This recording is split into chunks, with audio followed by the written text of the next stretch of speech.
Bueno, ahí está. Bien. Ahí empezamos a grabar. Como les decía, esta clase, lo que vamos a empezar a trabajar es el tema de educación, la educación como categoría central de la pedagogía.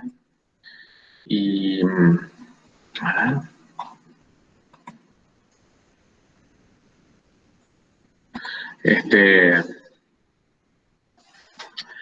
vamos a comenzar con esto de empezar a problematizar los conceptos centrales de la pedagogía, y quería hacer antes que eso una especie de síntesis de la clase anterior, en la cual lo que estuvimos trabajando es un acercamiento al campo de la pedagogía con la pregunta ¿qué es la pedagogía? ¿No? O sea, entendiendo la pedagogía como una disciplina.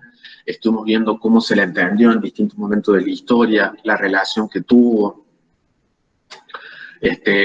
con el positivismo, con las ciencias sociales, con la ciencia más dura.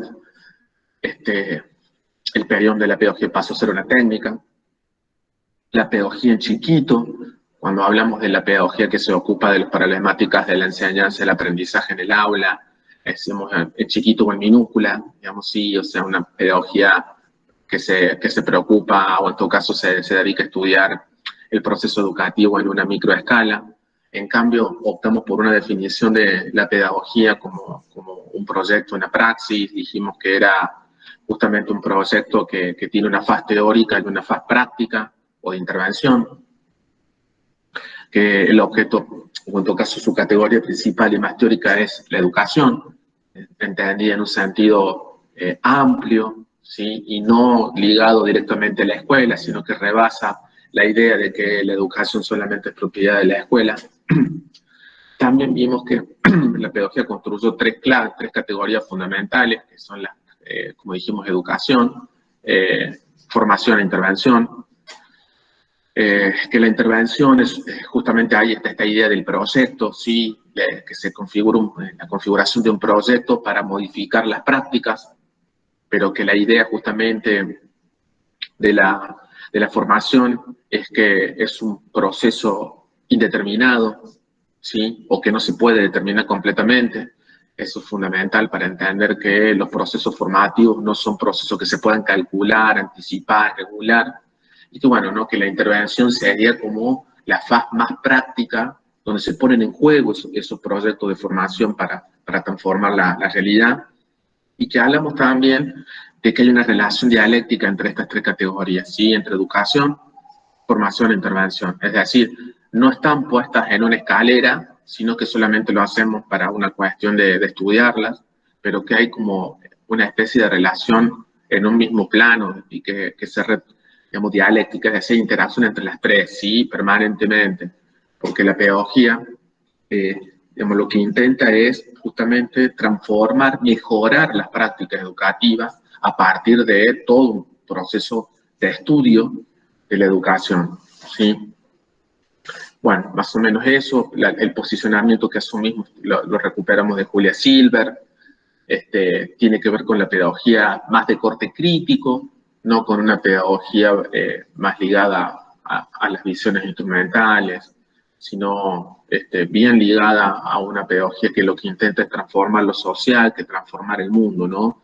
Y ahí hay una relación con lo que vamos a comenzar a ver ahora, que es algunos planteos de Paulo Freire, para pensar esto de qué es la educación, ¿sí? Bueno, muchas cosas, se sabe mucho, o sea, yo creo que, digamos, para bien o para mal, hablar de educación es un tema que todo el mundo puede hablar, y de hecho, en este contexto de pandemia, mucha gente que no tiene ni idea de educación ni mucho de medicina, está hablando demasiado de la escuela sin saber ni siquiera qué carajo es esa institución, para decirlo de una manera, ¿no? Y qué es la educación. Y bueno, justamente lo que nosotros queremos hacer es un análisis mucho más profundo y más serio, y justamente la pedagogía es la disciplina que enfoca la educación de la manera más compleja, más profunda, ¿no? Dijimos que la pedagogía también es una disciplina multireferencial, ¿sí? Hay otra cosa que no dije, pero que en el debate, si la pedagogía es o no es una ciencia, nosotros con Julia Silver decimos que no es lo más importante en estas circunstancias, sino que en todo caso vamos a sostener que la pedagogía es una disciplina, pero que si tiene estatus o no de ciencia no es lo que nos interesa y no es el debate más importante, ¿sí? Porque bueno, o sea, todavía se sigue planteando este tipo de debate ligado todo a una visión racionalista y empirista de las ciencias, ¿no? Entonces, a ver, porque voy a preguntar en algún momento de nuevo, la pedagogía, ¿es una ciencia? No, chicas, no, ¿sí? Sáquense esa definición de Wikipedia de la cabeza, no sirve, ¿sí? Estamos diciendo que no, entonces, por favor, le tienen que dar más atención y tomar en serio esto que estamos hablando y no lo que sale en Internet, que muchas veces forma parte de saber y forma de entender la pedagogía que ya están bastante caducos y que no hay que confiar en eso, ¿no? Lo primero que van a ver en gran parte si buscan qué es la pedagogía, le va a decir que es una ciencia que se dedica a estudiar los procesos de enseñanza de aprendizaje, cualquiera. Justamente le estoy diciendo que nosotros lo que estamos viendo es que la pedagogía estudia, en todo caso tiene como objeto, como foco a la educación, pero en el sentido más amplio posible, es decir, a los procesos de las múltiples prácticas educativas. Entonces, no tiene que ver solamente con este reduccionismo de la enseñanza-aprendizaje, porque la educación es un proceso más amplio que esos dos. ¿Sí? Ya lo vamos a ver en algún momento. Pero la didáctica se ocupa de la enseñanza y la psicología, en todo caso, hace más foco en el aprendizaje, la psicología y la educación. La pedagogía, con la mirada de conjunto que tiene, retoma esto, pero lo mira en una complejidad mayor, ¿sí? Digo, como para poder también entender esa cuestión. Bueno, como les decía recién, todos tenemos ideas acerca de qué es la educación, ¿no? Entonces, ¿qué es educar en todo caso para ponerlo en un estado de acción? Bueno, digamos, está claro que así como todos tenemos ideas, estamos diciendo que hay múltiples formas de entender la educación. Y está bueno que así sea. Ahora, ¿en qué se diferencian esas ideas acerca de la educación? Y básicamente en sus supuestos teóricos, ¿no? Con respecto a la pedagogía, Sí, profe. sí, sí. Vamos, hay un texto que yo no estoy usando ahora, pero lo podremos revisar en algún momento, que es Merie, que tenemos un pequeño texto donde se llama la pedagogía como una disciplina de combate, ¿no? Que ahí justamente Merie hace el María, planteo de análisis. justamente el análisis de la pedagogía como una disciplina, digamos, de sospecha, de cuestionamiento. Con lo cual la relaciona con una perspectiva, claro, crítica, ¿no? Ya vamos a ver eso también qué significa, pero es así. Espérenme un momento que a mi novia se le está reventando la pava para hacer el café, así que se la voy a pagar. Arranqueme un toque así. Bueno, profe.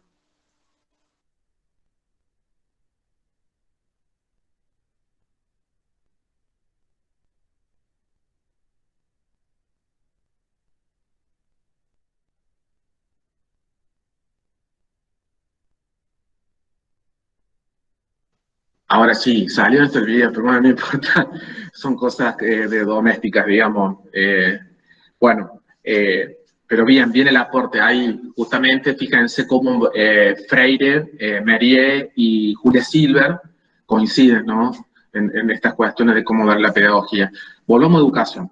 A ver, rápidamente, tómense un tiempito, piensen, a ver, para ordenar un poquitito sus ideas, pero me gustaría saber qué ideas previas tienen ustedes, qué es la educación para ustedes. Acá hay compas que ya están en condiciones de dar otras definiciones también, ¿no?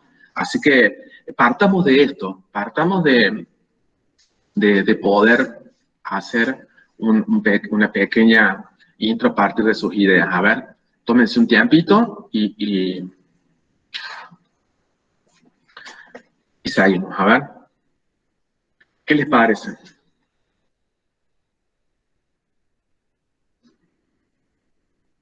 Profe, Sí, conjunto de conocimientos. sí. Bueno, perfecto. Gracias, Paola. Fui Un yo, ¿eh? conjunto de esa. No, el mensaje me salió, pero sí, sí. Un conjunto de conocimiento, dijiste.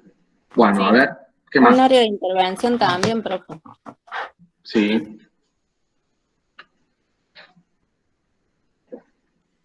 Un ida y vueltas de enseñar y aprender.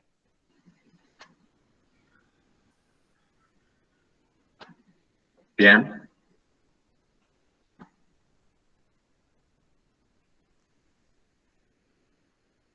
¿Qué más? Salen varias cosas. Está bien. Yo también rescato como el encuentro, como un encuentro entre otros en un espacio determinado también. Está bien, vale.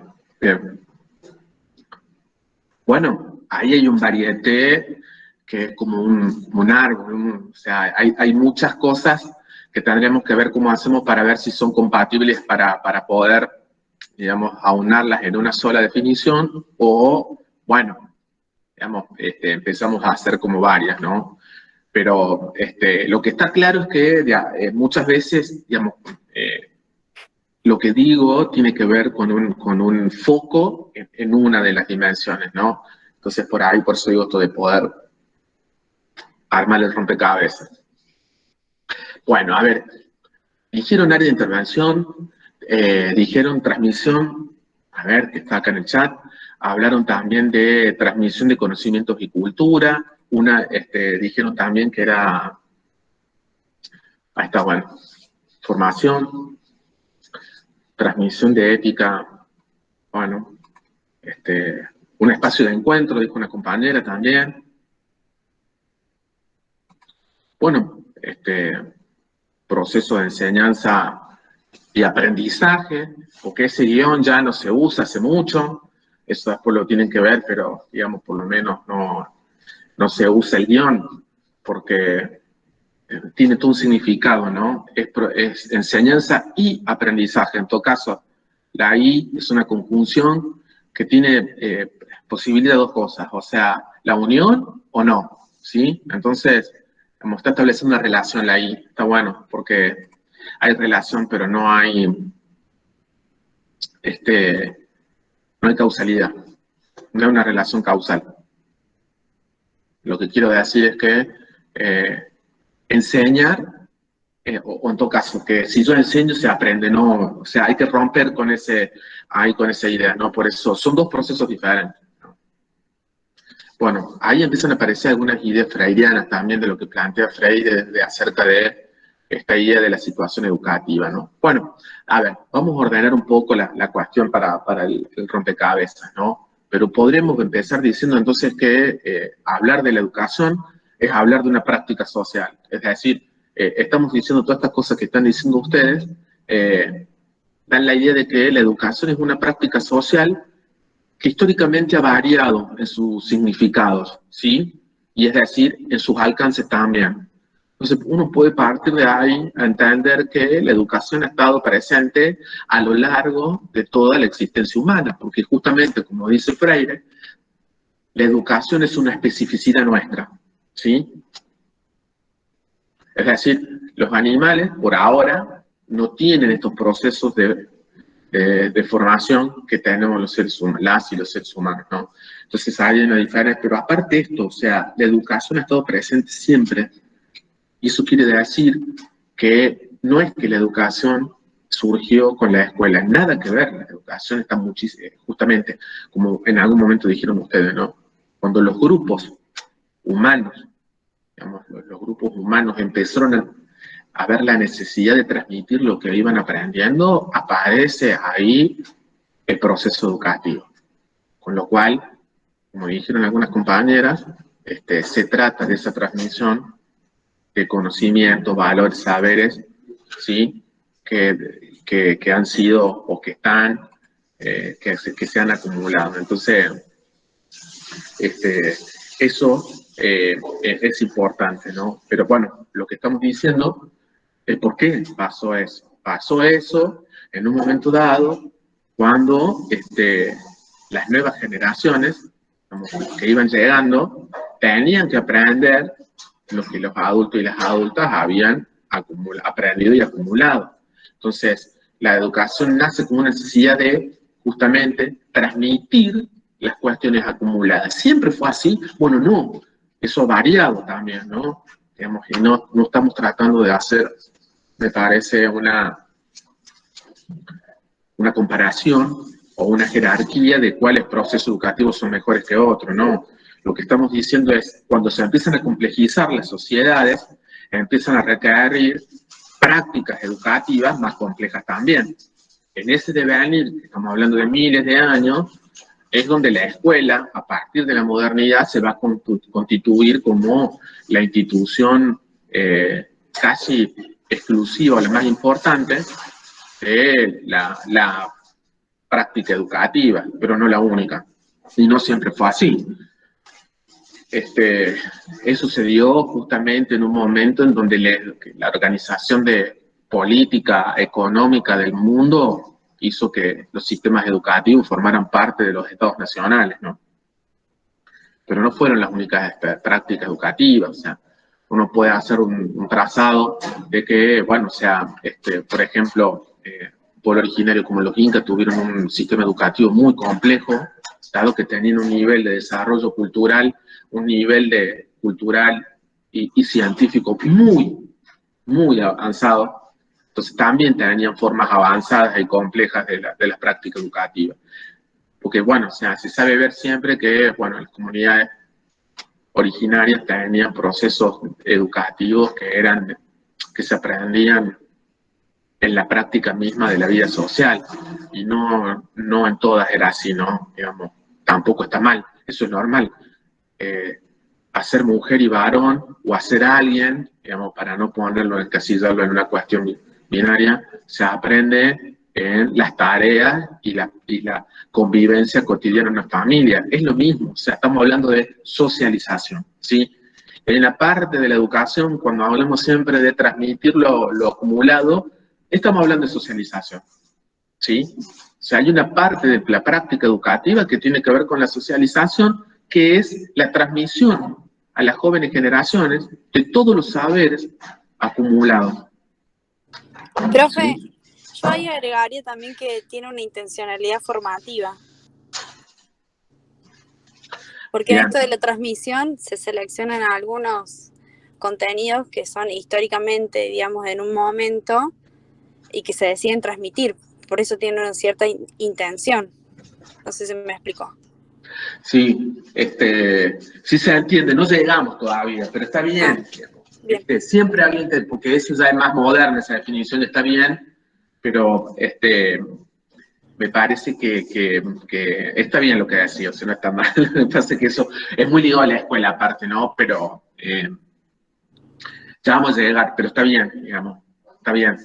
Yo les decía porque, a ver, o sea, en esto de comparar cómo hace 300 años, 400, había pueblos originarios como los comechingones, que lo que tenían prácticas educativas que tenían muy ligadas a la socialización, es decir, los niños, las niñas, todos ahí aprendían lo acumulado a partir de estar insertos en las tareas cotidianas que desempeñaban las mujeres y los hombres de esa cultura, digamos. Pero como era una cultura, digamos, que no tenía un nivel de complejidad, no, digamos, justamente un nivel de complejidad no requería de prácticas educativas más sofisticadas, como sí la tenían, como les dije, los incas, ¿sí? Que tenían una acumulación de saberes científicos en otra lógica, si quieren, en la lógica de esos, ¿no? Y saberes en torno a la astronomía, saberes en torno a toda la cuestión botánica, biológica, bueno,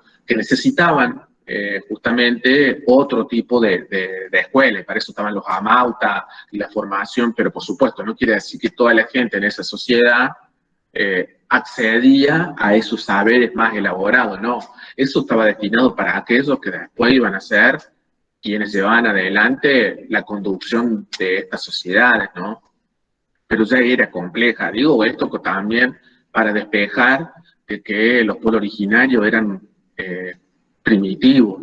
No vamos a usar esa categoría, ¿no? Pero bueno, digamos, estoy comparando esto porque hasta el problema que vos estás planteando es un problema de la escuela moderna, que es un problema que surge con la complejidad del desarrollo económico. Y ahí hay procesos que se separan justamente.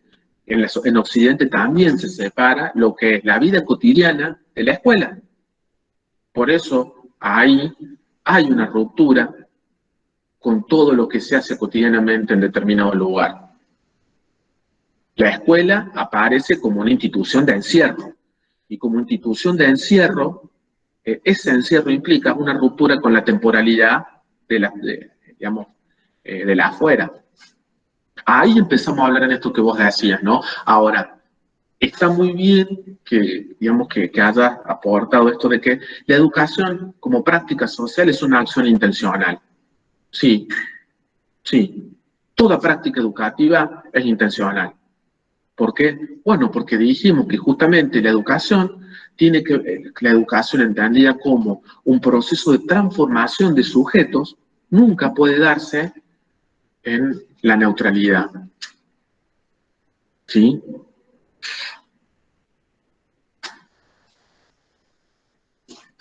Entonces, bien ahí. Ahora, todo esto que yo le estoy diciendo de la socialización está ligado hasta ahí a la transmisión, pero cuando la educación ha avanzado en el tiempo, y más en nuestras sociedades, y con todo el desarrollo del campo pedagógico, por supuesto que la educación pasó a entenderse de otras maneras también.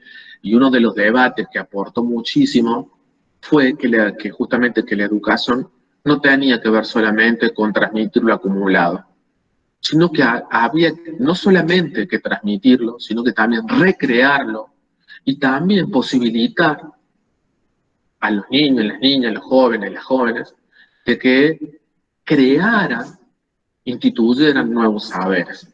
Con lo cual, aquí ya hay una ruptura, digamos, con la idea de que la escuela o que la educación solamente se trata de reproducción.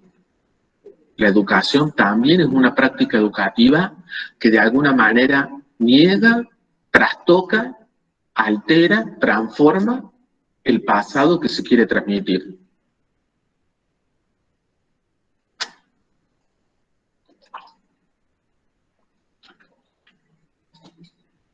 ¿Cómo vamos? ¿Se entiende? Entonces acá hay una tensión que después la movemos adelante, pero la presentamos solamente, ¿no? Hay una de las tensiones más fuertes que se sigue debatiendo en la pedagogía sobre la educación, es la tensión entre conservación y transformación. Por supuesto que todo esto que estamos diciendo está atravesado por ideas acerca de lo político y políticas éticas, como ustedes dijeron, ¿no? Cuando una propuesta educativa está más preocupada por transmitir los saberes que se están acumulando, está más preocupada por eso, que por generar instancias de que eso sea recreado o instancias donde se construyan nuevos saberes, es una visión conservadora de la educación. Políticamente conservadora.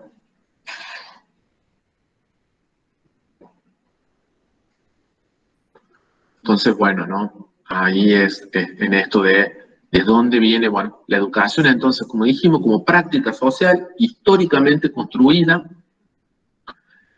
es una práctica intencionada, política, ética, artística, justamente, ¿no? La intencionalidad es esa, es una intencionalidad ética, política, estética y artística, entre otras, digo, ¿no? Pero ahí está esta cuestión de todo lo que caracteriza a la educación. ¿Por qué? Bueno, porque la educación lo que hace, o en todo caso está atravesada por toda la experiencia humana, por todas las formas de saberes humanos, ¿no?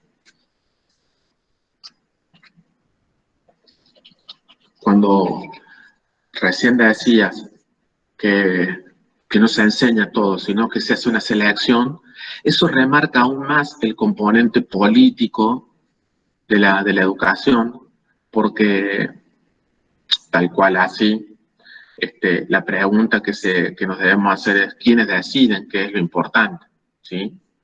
Eso es la lucha política por definir qué es lo que hay qué es la educación, ¿no? El alcance de la práctica educativa. Por ejemplo, esto está bueno, porque hoy, por ejemplo, en este contexto que estamos viviendo de una pandemia que en Córdoba está desaforada, digamos, parecemos una covidera, digamos, hoy más de 5.100 casos, nuestros gobiernos no han puesto ni las manos, la verdad, para no permitir que lleguemos a esto. Sin embargo, la presencialidad escolar pareciera ser algo, un objeto sublime de adoración, que no puede pensarse de otra manera que no sea eso. Sin embargo, estos gobiernos que hoy día defienden la escuela son los que la han destruido sistemáticamente en los últimos 20 años. Entonces, uno debería leer esa paradoja, que en verdad no es paradoja, sino casi que es un antagonismo. Digamos, es una paradoja, no una contradicción. No se puede superar eso. No tiene forma. ¿Me entienden? ¿Por qué? Y porque vos decís, bueno, o sea, si uno compara cuántas inversiones en educación hay en el Ciudad Autónoma de Buenos Aires, en Córdoba, por ejemplo, te vas a dar cuenta que, sobre todo en el Ciudad Autónoma de Buenos Aires, han destrozado la educación pública, ¿no? Sin embargo, hoy son los que la defienden. Y, por supuesto, ligada a sectores conservadores de la sociedad, padres organizados, bueno, por citarles a alguna de esa gente que pide a grito y que se encadenó ahí para pedir porque abran las escuelas. Vamos, si nosotros no podemos leer entre líneas que esta gente tiene una visión muy conservadora de la sociedad y de la educación, estamos al horno. El problema es que, bueno, o sea, la verdad que la derecha en Argentina y en el mundo se ha sentido a gusto desafiando la pandemia, ¿no? Que es lo más loco de todo, digamos eso. Se creen como que es muy loco que hoy la protesta y todo eso esté en manos de esta gente, ¿no? Claro, pareciera que porque uno que tiene un pensamiento un poco más progresista piensa, hoy, en verdad, ser disidente, ser crítico, es cuidarse, digamos, no es lo otro. Cuidarse en el sentido de cuidarse uno y cuidarnos entre todos, ¿no? Entonces, ahí uno empieza a ver justamente qué concepciones de educación hay. No deberemos olvidar lo que ha pasado en esta pandemia para que estos sectores, cuando salgamos de esta crisis, hacerles recordar que la defendieron y que después no la destruzan más. Si no, vamos a tener que pensar, más vale, que lo que están haciendo es totalmente eleccionario. Más vale, profe. No, ya lo sé, ha sido un poquito... tratar de ser irónico, más vale, sí. Tal cual. Digo, porque bueno, vieron, esto está bueno. Acá es donde uno empieza a ver justamente, ¿no? Cómo empiezan a verse las concepciones educativas. Si yo quiero hacer una reforma educativa en un país y no habilito la participación a nadie, evidentemente que hay una visión conservadora, cerrada.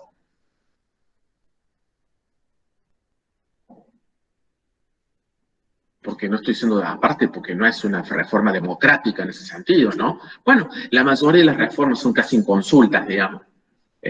Y aprovecho el momento justamente para recordarles, si los profes no le han recordado, que mañana a las 6:30 tenemos una asamblea de profes y estudiantes para hablar justamente de todos los problemas que hay en el TREPEL, ¿no? Una situación que está pasando en el instituto en este momento es muy heavy. Y bueno, estaría bueno que participen y de paso se van enterando. Ese es un espacio horizontal de diálogo entre profe y estudiante, ¿sí? Como toda asamblea. Así que recordarles eso nomás, que bueno, después les colgaré el link, pero que mañana hay una asamblea de docentes y estudiantes. No sé si alguien les había comentado. No, profe. No, profe. No sabíamos nada. Ah, bueno. No, profe, y a las delegadas tampoco nos habían comentado de esa reunión, así que si nos puede pasar el link, muy agradecida. Sí, no la hice la reunión, porque tú sabes que yo soy el delegado, ¿no? De los docentes, el delegado gremial titular soy yo. Así que, bueno, mañana lo cuelgo. Ah, está, dicen que llegó. Mañana a las 6:30.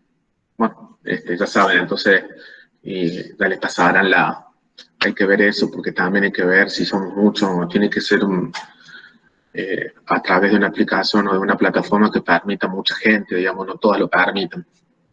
Así que bueno, pero cuando esté solucionado eso ya se la subo. Bueno, entonces, esta idea de la educación como una práctica social, históricamente, hay que entender históricamente esta idea de que la educación es una acción ética, estética, política, artística. Y Freire diría que la educación es una praxis, ¿no? Decía Freire, la educación es praxis, es acción y transformación sobre el mundo para transformarlo. Decía él, es una frase complejísima porque parece tonta, pero, o muy respuesta y significa un montón de cosas, ¿no? Lo que Freire lo que nos estaba diciendo cuando planteaba eso es que un proceso educativo no solamente se trata de la incorporación de conocimientos, sino también de una reflexión sobre para qué sirven esos conocimientos en mi vida, ¿sí? Y que me ayuden también a saber quién soy en este mundo, ¿no? Que me ordenen la realidad.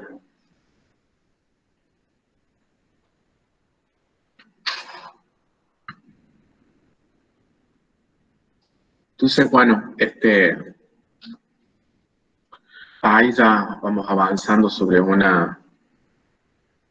esa cuestión. Ahora, como les digo, ¿no? Que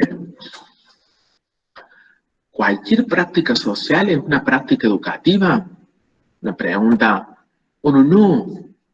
Y ahí nos ayuda Freire, lo recuperamos a Freire para poder pensar y así por a ver qué condiciones, qué elementos nos permiten afirmar que estamos en presencia de una práctica educativa. Bueno, Freire ese concepto lo llama situación educativa y está en el libro, en el capítulo que ustedes tienen que leer, ya sé que algunos lo han leído porque se nota, digamos, bueno, ahí aparece en Freire la idea de qué práctica puede ser entendida como una práctica educativa. Freire plantea 5 elementos, ¿sí? Que tienen que estar dados para que hablemos de que una práctica sea una práctica educativa. Por supuesto que está el educador, la educadora, las y los educandos, el conocimiento, en un espacio y tiempo pedagógico, dice, ¿no? Ahí están los elementos. Hay otra cuestión. El conocimiento no se presenta de cualquier manera, sino que tiene que ser un conocimiento que esté sujeto a la problematización, ¿sí? El conocimiento tiene que estar presentado de una manera que se torne un problema y un desafío para quien está en esa situación. ¿Se entiende, chicas? Chicos. No sé Sí, cuántos profe. chicos tengo. Sí, profe. Bien. Bien. Entonces, bueno, si no están esas... Perdón. Sí, dale. Profe, entonces como que esa condición es como medio objetivo común de todas las prácticas educativas. Como cada práctica puede tener sus objetivos o objetivos tanto en qué finalizan, pero como que esta condición parece ser como que todas tengan el objetivo o la actividad de la problematización de lo que se está... No todos estarán de acuerdo con esto, ¿no? Esto lo plantea Freire, digamos, pero bueno, por lo menos lo que nos está diciendo Freire es, tienen que estar presentes los educadores, los educando, el saber que los convoca, ¿sí? Y eso tiene que estar definido en un espacio y tiempo particular, que es el espacio y tiempo pedagógico. Es un lugar, es encontrarse en un lugar específicamente para eso, y ahí aparece la intencionalidad, está bien, digamos. Por lo menos eso ya es un acuerdo en el cual entramos todos, ¿sí? Entonces, no toda práctica educativa. Ahora, esto también sirve porque no es que solamente sea en la escuela esto. El lugar del educador o del educador en el planteo de Freire puede ser, por ejemplo, en un grupo de pares donde circulan y las posiciones no son fijas. De ninguna manera Freire plantea esas posiciones como posiciones fijas. Las escuelas son fijas, más vale, y no está mal tampoco, ¿no? Y no son fijas tampoco en la escuela. Pero bueno, digamos, pero eso, no son posiciones fijas. Entonces, hay en un grupo de pares, hay práctica educativa. ¿Sí? Ahora, digamos, por supuesto, no tienen las características que asume la educación en la escuela, más vale. Pero sí son prácticas educativas. Al igual que, por ejemplo, en los movimientos sociales, o como dice la educación popular, que hasta la misma lucha es una práctica pedagógica. ¿Sí? Es decir, en la lucha se aprende. Ahora, no es que vos vas a la calle a reclamar porque los salarios están bajos de los maestros, de las maestras, y ahí aprende un montón de cosas. No, no es así. Lo que, lo que dice la educación popular es que eso, de manera reflexionada y compartida, se convierte, sí, en un conocimiento crítico. Si no hay reflexión sobre la acción, no hay educación en ese sentido. Pero esto nos sirve para entender de que, en verdad, práctica educativa hay muchísimas, múltiples, y no solamente en la escuela, y no solamente en un aula.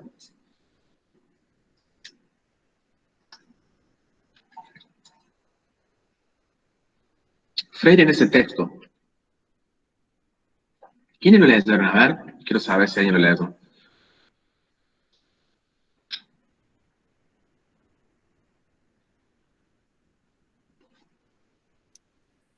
No es de evaluación, chicas, acuérdense.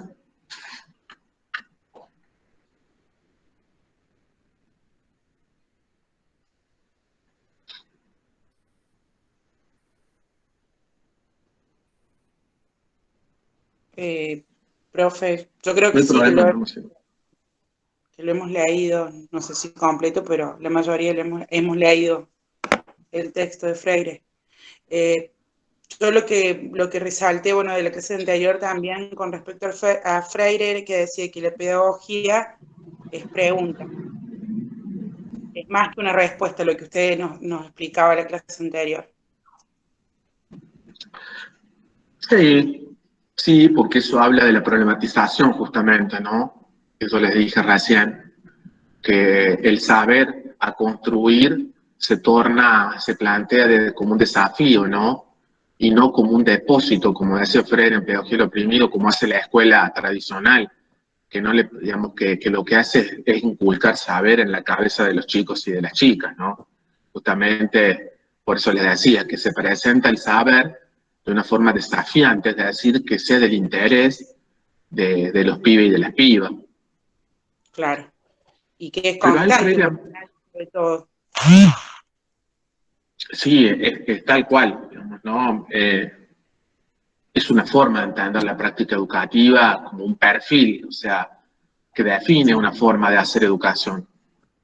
Digamos. Sí. Después vamos a ver distintas formas de entender la educación justamente, porque la educación tradicional de corte positivista, por decirlo de alguna manera, al hacer énfasis en lo que es la reproducción, es decir, en el traspaso de información de adultos a jóvenes, lo que prefiere o lo que en todo caso lo que elige, por lo que opta es por la inculcación, es decir, por la inculcación de saberes, el depósito, ¿no?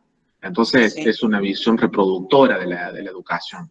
En ese esquema, la práctica educativa es una práctica educativa memorística, enciclopédica, sin diálogo. Sí. Claro, y lo que decía usted también en la clase anterior es que eso, que el profe tiene que poder decir, no sé tal cosa, no sé tal Sí. pregunta. Bueno, eso está, a ver, aparte de lo que acaba de decir Laura, que ahí yo iba justamente a esto con el texto de Freire. Recién decía que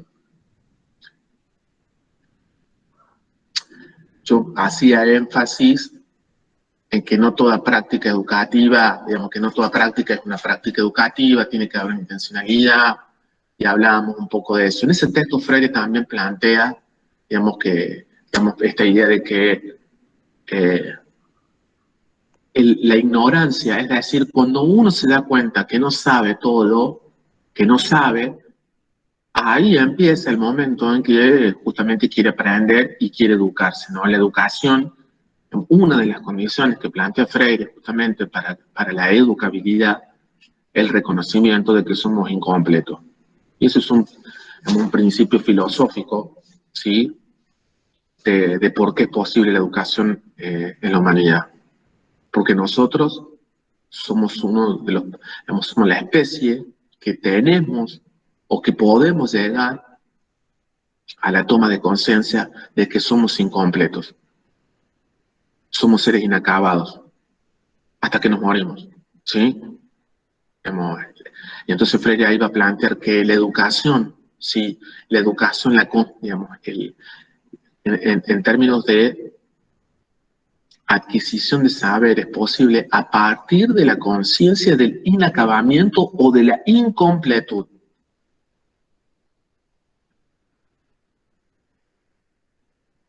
Profe, y me acuerdo yo que en esa parte como que medio que describía a la acción de buscarlo, completarse o la búsqueda como condición media de sobrevivencia del ser humano también. O sea, como que como si no hay búsqueda, si no hay movimiento, no hay ser humano, o una cosa así, no literal así, pero Sí, yo me acuerdo. justamente, ¿no?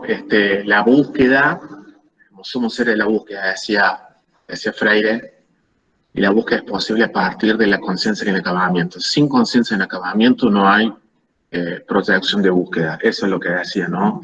Digamos, y si no hay búsqueda, no hay posibilidad de educación, digamos, ¿no? ¿Sí? Y en ese sentido, digamos, no todas las personas, digamos, toman conciencia de su inacabamiento, ¿sí?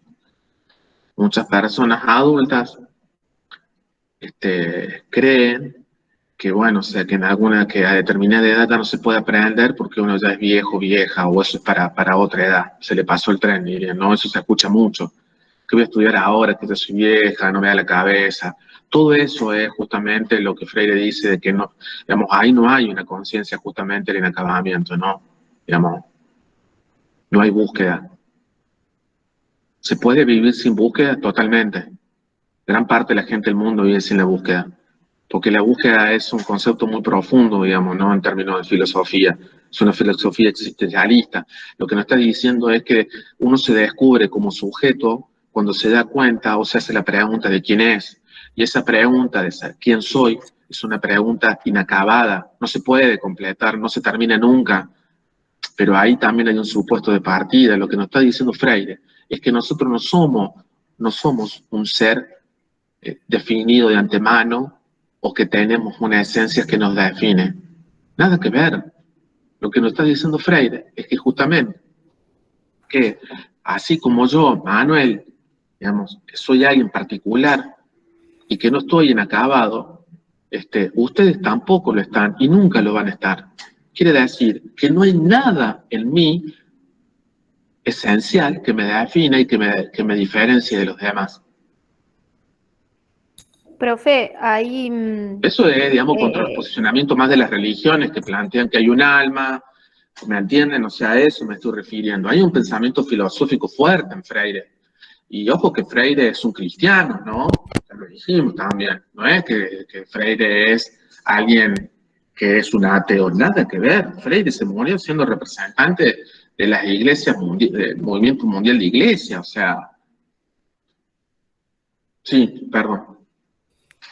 que ahí, bueno, una cosa para aportar que, una palabrita que Freire decía que la curiosidad era como el motor de ese conocimiento y a partir de ese término entenderlo como por qué se entiende inacabado, porque bueno, tenemos esta constante incomodidad por saber y esta es la curiosidad, digamos, el motor que nos lleva a entendernos y a ser conscientes que somos inacabados, que es la diferencia con, por ejemplo, los animales que no se saben inacabados. Sí, sí, totalmente. Pero bueno, hay otros inacabamientos que tienen que ver con, digamos, en términos de, por ejemplo, construidos como sentidos común de lo que significa ser varón o mujer en distintas clases sociales también, ¿no? Digamos, en determinados sectores, cuando no hay muchas posibilidades justamente de búsqueda, eh, a veces se piensa que la única salida que le queda a una mujer es tener hijos, por ejemplo. Y eso no es justamente un ser de la búsqueda o ser, digamos, concebirse como inacabada. Hay una ruptura, una muerte, hay producto de toda la asimetría y las desigualdades sociales que hay. No estoy responsabilizando a alguien por eso, estoy diciendo cómo los horizontes, cuando están muy cerca de la cara, no permiten que nos entendamos de esa manera, ¿sí? Si no hay un margen de libertad que nos permita poder ver mucho más allá o mínimamente a una distancia lejos de donde estamos, el inacabamiento se rompe muy pronto. ¿Me entienden? O sea, esto lo tenemos que ver entre nosotros. Dejemos las diferencias que tenemos con los animales, que está bueno para entender el concepto, pero veamos cómo gran parte de la humanidad no entiende qué significa el acabamiento y que tiene que ver también por las condiciones de vida en las que estamos. ¿Sí? Profe, hay algo que no sé si, perdón, no estoy entendiendo. Sí, Sí. miren. Si ese movimiento que estamos pensando ahora, por la búsqueda, como que de trasfondo tiene buscar acabarse, o sea, como completar eso que se descubre No. que está, no, claro, ahí va, eso No. sería. No, Paloma, justamente porque, digamos, en todo caso, como él dice, ser más. Ser, ¿sí? O sea, pero no con la idea de que en algún momento vamos a estar completos. No, no, más, digamos, no. Pero esto rompe con una de las pelotudeces que nos han transmitido generacionalmente hace... Pero cuando dicen, plantar un árbol, escribir un libro, tener un hijo. ¿Sí? Rompe justamente Freire con este tipo de cosas. ¿Sí? Esta idea que nos está planteando Freire del inacabamiento tiene que ver con romper estas ideas. O sea, si no escribiste un libro, si no tenés un hijo y no plantaste un árbol, es como que no pasaste por la tierra de una manera. No, nada que ver. Bueno, una forma de ser inacabado es romper con todas esas cosas que nos han transmitido como premoldeadas o cosas que ni siquiera se someten a cuestionamiento. Una forma de ser inacabado o inacabado es cuestionar los sentidos comunes que nos han transmitido.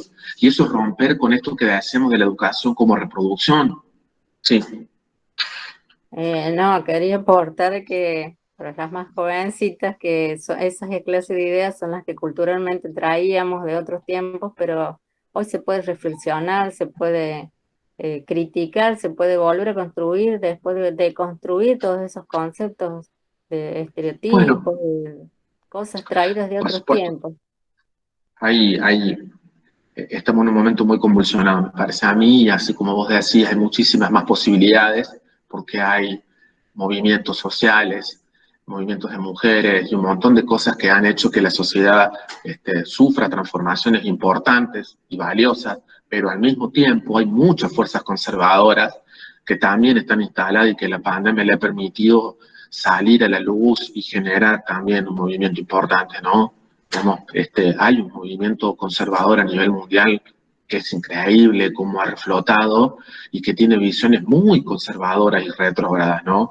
Digamos, pero también, o sea, digamos, hay muchos, digamos, fíjense, Milei, bueno, no existe, digamos, ¿no? Pero no le quiero dar más importancia a la que tiene, pero un tipo que es justamente como yo les digo, una ultraderecha, como la de Milei, planteando de que hay muchos sub-25 que han abrazado la libertad, una libertad que no, digamos, la libertad no es lo que él dice que es, digamos, ¿no?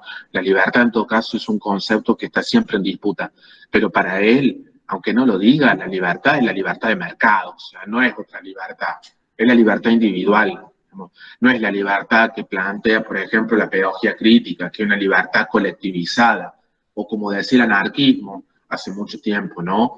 Nadie puede dejar de ser esclavo. Nadie va a dejar de ser esclavo hasta que no quede ni uno en el mundo. Ese es un sentido humano, colectivo, de hermandad, de profundidad. Entonces, y esto se dice libertario encima, como hablan de ser libertarios, eso no, digamos, los libertarios son otra cosa, los libertarios son los que abrazan la libertad, pero en un sentido humano, no en un sentido individual. Y digo, porque hay muchos, acá en Córdoba tenemos varios tipos, los de el presto, hay gente muy facha y muy joven encima. Es loco ser facho y joven, pero bueno, digamos, cuando uno debería ser mucho más cuestionador del orden, ponerte en facho es raro, digamos, pero bueno, eso es lo que está pasando en estos momentos, estas paradojas del mundo que nos toca vivir, ¿no? Digamos, está bien lo que dijiste, pero también quiero sopesar esto otro, o sea, hay mucha gente, mucho odio, hay mucho prejuicio, hay mucho racismo, y eso no tiene nada que ver justamente con lo que está diciendo Freire, ¿no? Bueno, no quiero, y eso que yo no soy ni peronista siquiera, imagínense, pero uno ve, digamos, que este es un mundo de mucha intolerancia, donde lo que se apela es a la descalificación permanente, y eso no tiene nada que ver con el pensamiento crítico, la educación crítica que estamos diciendo. Descalificar no permite discutir, no permite el debate. Cuando uno descalifica a la persona, se arma el debate, no hay debate, hay violencia, hay agresión. Y las redes sociales están inundadas de esta lógica, ¿no? De agresividad. Como que no tiene nada que ver con lo tóxico, que una palabra de remoda hace un par de años. Y encima que viene de un lugar feazo, como la teoría empresarial, digamos, porque los que crearon el tema de la gente tóxica o de las emociones tóxicas son los tipos que se dedican al coaching y todo eso. Bueno, digamos, y después lo que han hecho es reducirlo a la mínima expresión. O sea, es muy loco las cosas que adoptamos como moda. O sea, ser tóxico. A ver, si nosotros nos pensamos como humanidad o como una sociedad interdependiente, nadie puede ser tóxico solo. La locura no es un problema individual, la locura es un problema social. Nadie es loco en una familia porque se le antoja, es un emergente. Nadie hace crisis en un entorno porque se le ocurre, porque tiene una cuestión genética. En todo caso es el volcán de lo que sucede ahí. Al igual, bueno, entonces nadie es tóxico solo. O nadie es tóxica sola. Hablemos bien. A mí me cae muy mal cuando reducimos todo. Esto es puro. No sirven esas cosas. Ustedes tienen que saber usar ese tipo de términos. Ojalá aprendan. Digamos, úsenlo para joder con sus amigas, sus amigos, pero no salgan de ahí, porque no tiene valor. Digamos, hay una minimización de los sentidos. Ya viene feo de dónde viene ese concepto. Imagínense que es un concepto solamente para el bienestar individual. ¿Sí? Tiene que ver con la autoayuda, ¿sí? No me junto con la gente que me hace daño. Ay, no, mira ese pibe pidiendo en la calle. O sea, viene de ese lugar lo tóxico, ¿no? La gente tóxica es la que no te suma, la que te arrastra. Por favor. Bueno, pero en serio, las familias son entornos retorcidos, chicas. Como si hay una institución retorcida, las familias ya.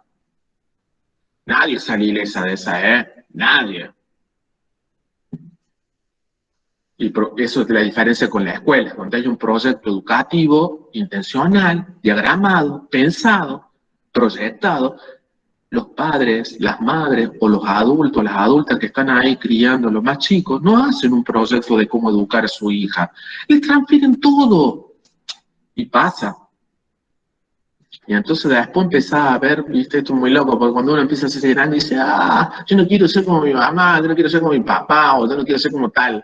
Y después pasan un par de años y empezás a ver todas las cosas que no quedarías en tu eso es la familia, digamos, ¿no? Entonces, digamos, nada que esos conceptos no nos ayudan a poder entender, en todo caso, cómo son las tramas vinculativas que construimos. Un concepto como tóxico nos ayuda. Bueno, esto es un paréntesis, no tiene nada que ver con lo que estábamos hablando, pero me parece que en esto justamente entender cómo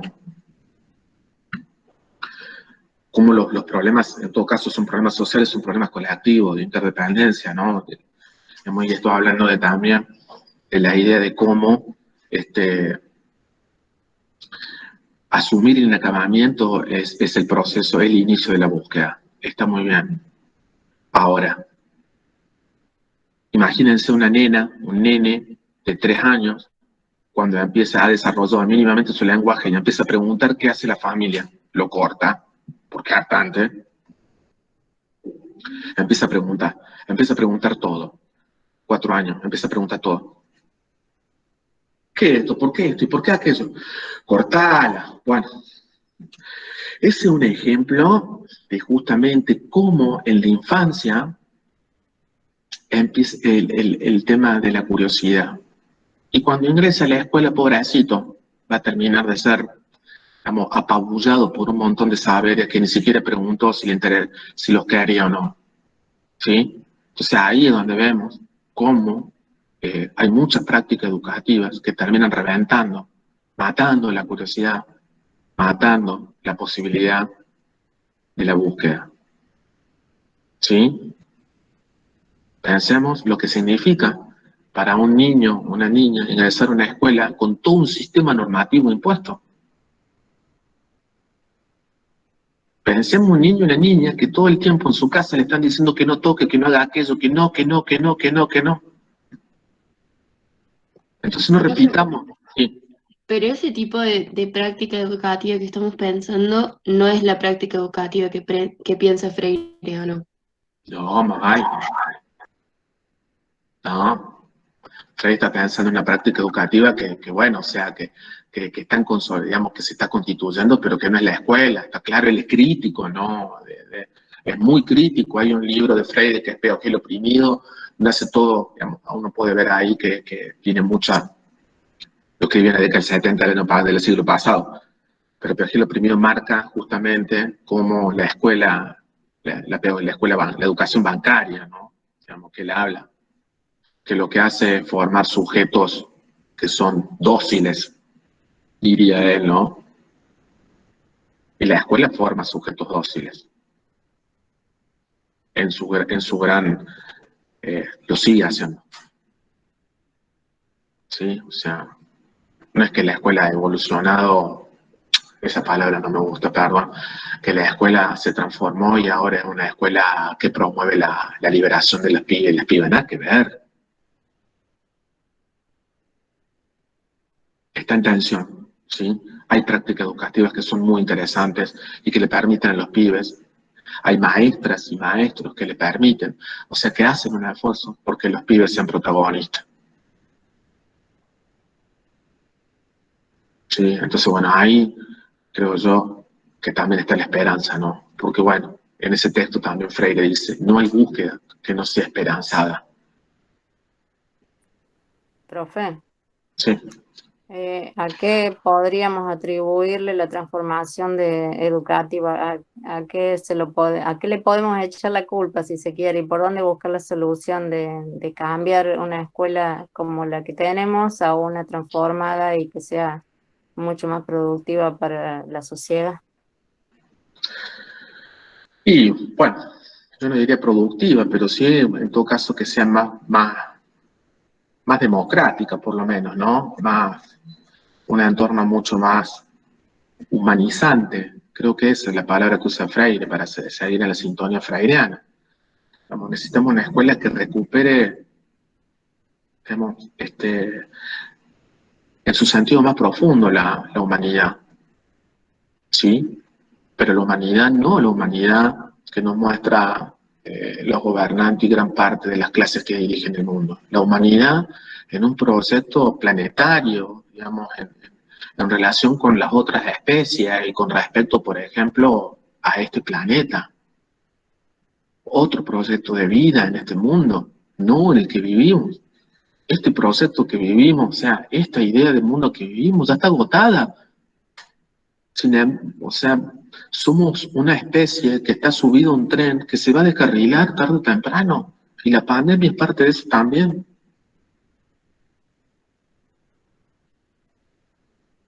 Vivimos en una sociedad, en sociedades y formas de producción que son lineales, que nos hacen creer que todo puede ser usado y tirado, que no tiene ningún efecto. No nos permiten ver los efectos de nuestras acciones. Un ejemplo chiquitito. Hace meses que está durmiendo en la Cámara de Diputados, creo, o de Senadores de la Nación, no recuerdo en cuál de las dos cámaras está, el proyecto de una alimentación sana para que los productos tengan etiquetado, digamos, cuánto porcentaje de grasa, cuánto porcentaje de azúcar contienen, y no es que está archivado porque no lo quieren tratar, es porque las grandes empresas que marcan el súper no quieren.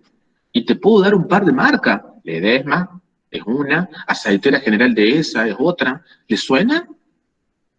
La gaseosa número 1. Claro. Sí, y ponen ¿Les dinero creo? para que no hagan esa publicidad mala para ellos, para su bolsillo. No, porque los alimentos que producen no son alimentos, chicas. Sí. Eso es lo que pasa. Hacen lobby, le ponen plata a los diputados. Ya pasó con la minera, ha pasado con un montón de cosas. Entonces, digamos, hay que empezar lo que sí hay que hacer, bueno, a lo mejor habrá que comprometerse mínimamente con ser un poquito más sustentable, y también empezar a ser un poco más empático con lo que le suceda a otra gente, ¿no? Creo que eso ya es mínimamente un cambio, digamos, mínimamente una modificación. Pero en gran parte, como lo que tenemos que hacer es juntarnos, ¿no vale? ¿Qué le vamos a dejar? O sea, este mundo ha sido dirigido por mega empresas como Bayer, Monsanto, bueno, es parte Bayer ahora, pero digamos, esa gente es la que ha destrozado el mundo, por ejemplo, con el glifosato, pero en Argentina se sigue usando. Hay escuelas que siguen siendo fumigadas. Tenemos mucho problema, digamos, habrá que empezar por algo, aunque sea, no, pero en ese sentido, digo, creo yo que en ese sentido hablo de que deberemos empezar a apostar mínimamente por una escuela más humanizante. Para Freire la humanización es parte del proceso de liberación. Humanizarse es liberarse para Freire. Todo lo contrario, vivimos en un mundo y en una organización económica que nos deshumaniza.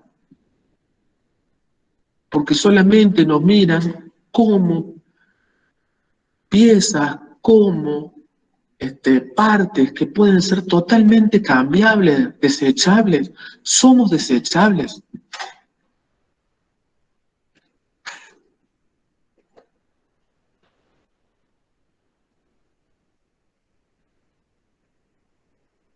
Por ahí va la cosa, ¿no? Bueno, vamos cerrando, che, pues ya ha sido mucho. Creo que hemos dado cuenta de todo lo que plantea Freire, así que tienen para avanzar. Chicas, tienen que hacer la actividad de la clase anterior, que ya es una actividad para responder, así que les voy a poner fecha de cierre hasta el martes. Tiene una semana, ¿sí?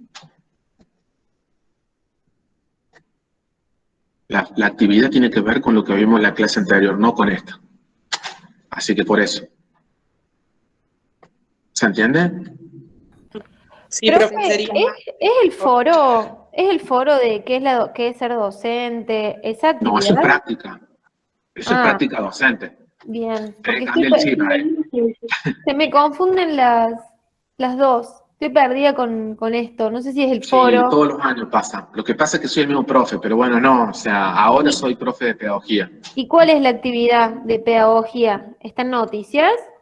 No, eso está en las clases. Es la clase en la 3, donde dice nos acercamos a una definición de pedagogía. Entonces les digo, eso ya lo pasa, digamos. Es la clase C3. Una consulta. A ver, espérenme un momento con esto ya. Les voy a compartir Ah, bueno. Listo, perfecto. Ah, bueno, pues casi. Espera. Les voy a compartir.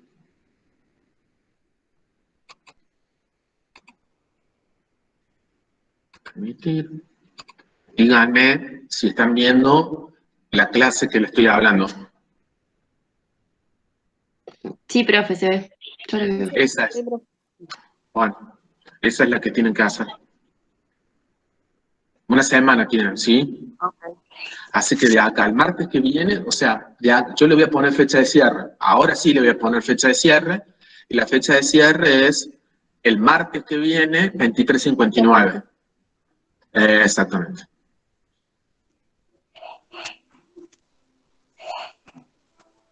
Bueno, chicas, acuérdense Profe, de la asamblea. Sí. perdón, ¿yo puedo preguntar sobre práctica docente una cosa? En relación No. al... Ah, sí, dale. Ah, sí, el martes que viene tenemos clase de práctica Sí, y vamos a trabajar los primeros textos que están en el núcleo, en la primera parte de clases, digamos. sí. La idea de oficio. Ok, los videos y... Ok, de una. Sí. Bueno, Gracias. ¿alguna pregunta más, chicas? ¿Chicos? Bueno, si no, hasta mañana. Digamos que está la asamblea, acuérdense. Después se va a compartir el link, todo eso, pero bueno, cuídense mucho y que estén bien. Un abrazo grande, buena semana. Bueno, profe, Mañana, gracias. profe, gracias. Ahí Gracias, vamos a profe. ver bien. Gracias.